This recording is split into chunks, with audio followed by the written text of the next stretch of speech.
अस्सलाम वालेकुम बेटा। अपनी सीरीज़ ऑफ लेक्चर्स के अंदर हम आपके competitive exam NMD CAT, E CAT, UHS, PMC के एमसीक्यूज़ आपके फ़िज़िक्स सब्जेक्ट में से किस तरह से बनती हैं, सबका जितने भी आपके एमसीक्यूज़ आई हैं उनके सॉल्यूशंस हम आपको प्रोवाइड कर रहे थे।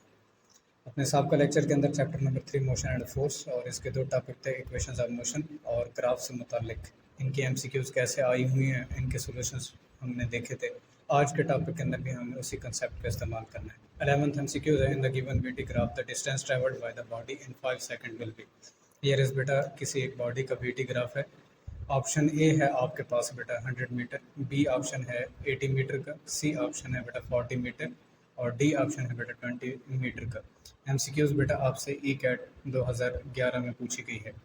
अगर बेटा हम ग्राफ को ऑब्जर्व करें तो हमारे पास वेलोसिटी टाइम ग्राफ का एरिया ये हमें डिस्प्लेसमेंट या डिस्टेंस के बारे में बताता है। तो पहली हमारे पास ट्रिग्नोमेट्रिक शेप है ट्रायंगल, दूसरी और तीसरी है रेक्टेंगल, चौथी और पांचवी शेप को देखें तो बेटा ये ट्रायंगल बनती है।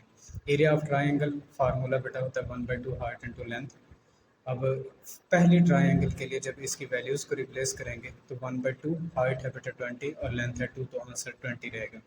एरिया ऑफ रेक्टेंगल बेटा हमारे पास होता है हाइट इंटू लेंथ और पहले रेक्टेंगल यानी कि सेकंड शेप के लिए आप इसकी वैल्यूज़ को रिप्लेस करेंगे तो हाइट है 20, लेंथ है 2 तो 40 आंसर रहेगा। Area of rectangle third shape के लिए आप इसकी वैल्यूज़ को रिप्लेस करेंगे 20 इंटू 1 तो आंसर 20। फोर्थ वन शेप के लिए एरिया ऑफ ट्रायंगल बेटा 1/2 20 इंटू 1 आंसर 10 रहेगा। Area of triangle fifth shape के लिए आपके पास ये रहेगा 1/2 20 इंटू 1 आंसर 10। तो टोटल एरिया जो कि यहाँ पर डिस्टेंस को बताएगा ये 40 + 20 + 20 + 10 + 10 आंसर रहेगा बेटा 100 के बराबर। तो 100 मीटर आपके पास करेक्ट ऑप्शन है। 12 MCQs है which of the following graph can not possibly represent one dimensional motion of particle. बेटा किसी भी एक पार्टिकल की वन डायमेंशनल मोशन को कौन सा ग्राफ जाहिर नहीं करता है। यार हमारे पास वीटी ग्राफ है, ये हमारे पास दूसरा ग्राफ है वीटी ग्राफ और बेटा ये तीसरा ग्राफ है जो कि साइनोसॉइडल कर्व है। चौथा बेटा ग्राफ है हमारे पास जो कि सॉटूथ है। ऑप्शन है बेटा आपके पास पहला दूसरा ग्राफ, बी ऑप्शन है बेटा दूसरा और तीसरा ग्राफ, सी ऑप्शन है बेटा कि पहले तीन ग्राफ जाहिर नहीं करते, डी ऑप्शन है none of these graph. E CAT 2012 में ये आपसे एमसीक्यूज़ पूछी गई है। अगर ग्राफ को ऑब्जर्व करें बेटा तो दूसरा और तीसरा ग्राफ जाहिर करते हैं किसी भी एक बॉडी की 2 डायमेंशनल मोशन को। अगर बॉडी सर्कुलर ट्रैक के पर हरकत कर रही है तो दूसरा और तीसरा ऑप्शन आपके पास करेक्ट है। 13 एमसीक्यूज़ है position time graph for a motion with zero acceleration is. Air is बेटा हमारे पास पोजीशन टाइम ग्राफ मुख्तलिफ तरह के दिखाए गए हैं किसी भी एक पार्टिकल के लिए। अब वो सवाल हमसे कर रहा है कि ज़ीरो एक्सेलरेशन कौन सा ग्राफ जाहिर कर रहा होगा। एमसीक्यूज़ बेटा आपसे ई कैट 2012 में पूछी गई। अगर सी ग्राफ को देखें आप इसके लिए हॉरिजॉन्टल लाइंस ड्रा करें और एंगल को चेक करते जाएं तो एंगल आपको कांस्टेंट दिखाई दे रहा है। स्लोप बेटा बराबर होता है tan ऑफ थीटा के। अब चूंकि एंगल कांस्टेंट है तो स्लोप कांस्टेंट होगा। स्लोप जाहिर कर रहा है बेटा यहाँ पर वेलोसिटी को, वेलोसिटी कांस्टेंट है तो एक्सेलरेशन को डिफाइन करते हैं चेंज इन वेलोसिटी, एक्सेलरेशन 0 हो जाएगा। करेक्ट ऑप्शन सी है।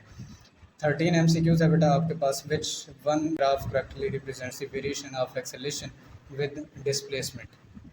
कौन सा ग्राफ सही तरीके से किसी एक बॉडी के लिए एक्सेलरेशन की डिस्प्लेसमेंट के लिहाज से तब्दीली को जाहिर करता है।